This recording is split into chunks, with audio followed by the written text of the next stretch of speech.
Today, the United States, together with our allies and partners, has reached a historic understanding with Iran, which, if fully implemented, will prevent it from obtaining a nuclear weapon. This framework would cut off every pathway that Iran could take to develop a nuclear weapon. Iran will face strict limitations on its program, and Iran has also agreed to the most robust and intrusive inspections and transparency regime ever negotiated for any nuclear program in history. Yeah, of course, the problem is Iran has agreed to nothing.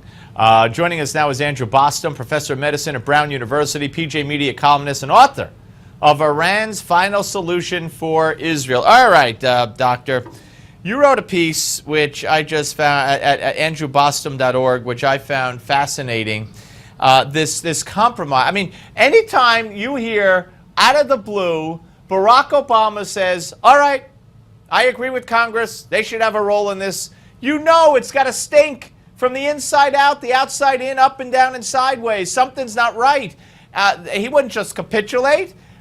So you looked at this Corker bill, which is the great victory being claimed by the members of Congress.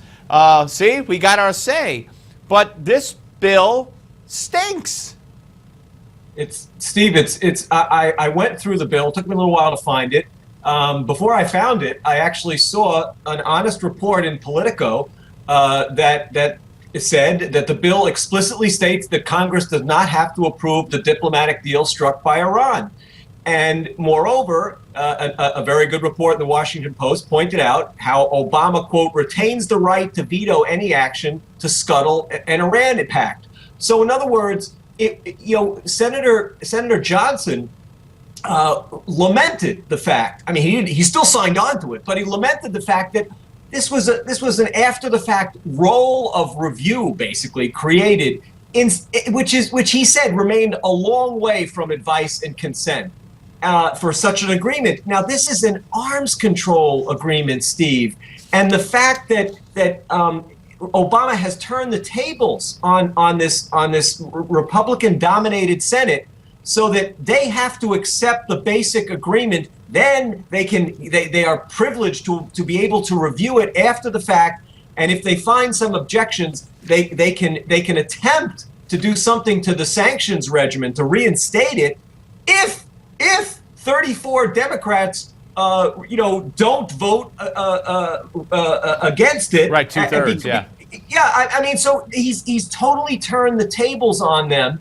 And what is the leverage? I think in the end, the leverage over these senators, including the Republicans, is that none of them seem to have the moral clarity and bravery of Tom Cotton, who is standing up for the Constitution and saying, no, this is an arms treaty. It needs 2/3 advice and consent. And oh, by the way, we need to hold the military option out there because that's the only way in the end to prevent Iran from getting nuclear weapons. And I would add to Senator Cotton's, for his edification, that, and I think he knows this, but I'll repeat it, Iran has been at war with us for 36 years. The idea that somehow to talk about a tactical strike that eliminates their infrastructure is tantamount to warmongering is another form of capitulation. Right, and of course, Obama. Look, I don't doubt for a minute that Obama is signed on or signed off or maybe precipitated Russia's now lifting of the arms embargo when it comes to the surface-to-air missiles that they're selling Iran. Once those are in place, it would make it so much more dangerous for Israel or the United States or anybody to use that military option. Obama has Iran's butt covered every which way. Well, I mean, your senator may have had it called out right when Menendez said that he seemed to be getting his talking points, or the Obama administration seemed to be getting their talking points from Tehran. I mean, this is so awful. That was before he was indicted. Yeah, exactly, exactly. But it's very disheartening, Steve, to see that Republicans, conservatives are pretending somehow that this is a victory for them, and to see Corker on with O'Reilly the other night as if this was a great triumph and as if Obama had been humiliated is just ridiculous. No, he played them like a fiddle, and they should be ashamed of themselves. Listen, Andrew, great stuff. Thank you very much. Take care. Folks, we're going to come back with the associate editor of the, David Swerdlick will be here. His new position over at the Washington Post. We'll talk about that.